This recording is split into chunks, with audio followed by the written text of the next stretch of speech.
from this point onwards, we are going to look at our question papers.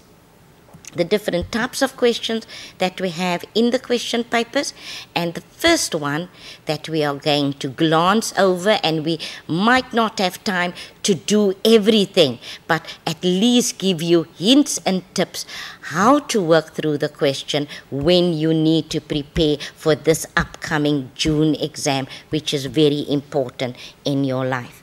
Okay, our first paper is the November 2010 paper in your resource booklet, and it is question 12, the last one of paper 2. The last question of paper 2, and that one counted a total marks of 22 marks.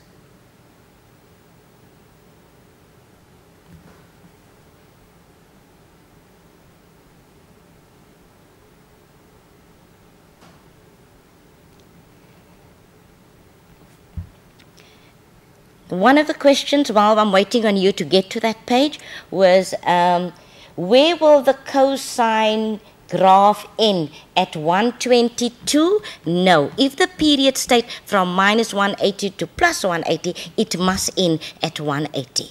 Okay, so you must just continue with the curve until you get to 180. Okay, right. By now you should be ready. You should have the page and we can start. Question 12. Given f of x equals cos 2x and g of x equals tan 2x. Sketch the graph of f and g on the same system of axes for x an element, I forgot the element sign, minus 90 to plus 90.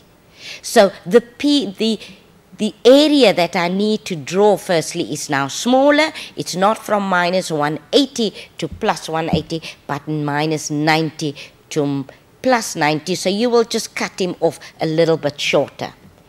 Okay. Now, we are not going to sketch this graph because that's your homework, but I'll give you enough clues. First clue. The hints.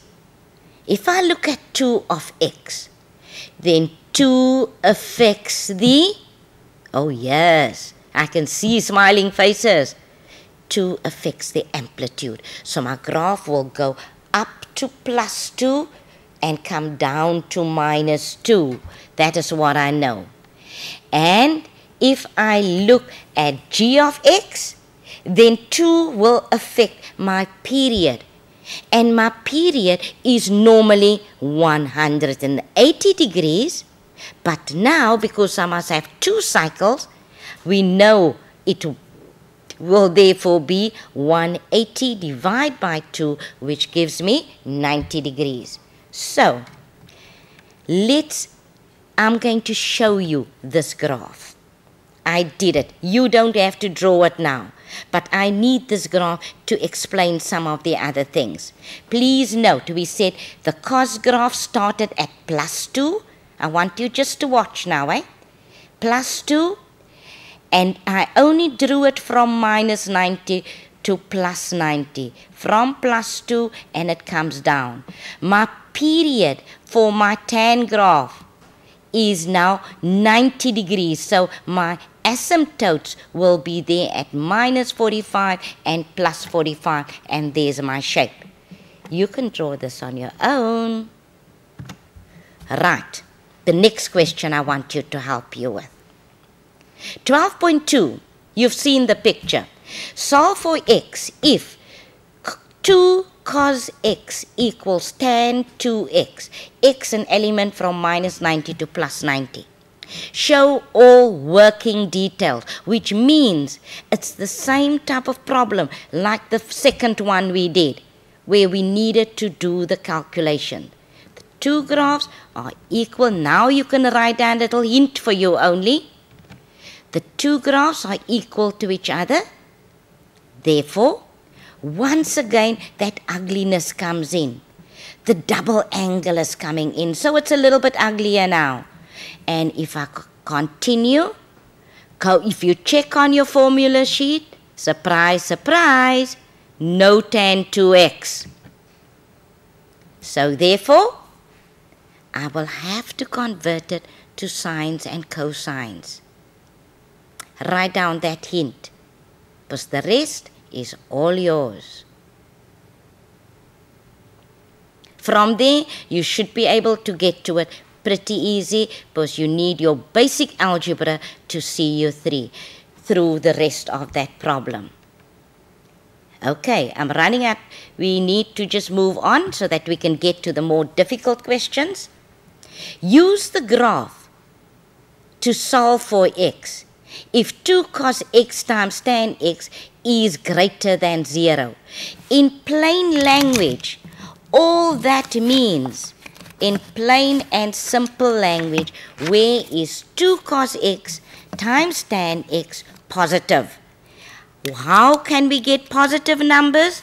At 12.3, we can only get positive numbers if I multiply a positive times a positive will always give me a positive answer. Or a negative times a negative will give me a positive answer. So in terms of graphs, what does it mean?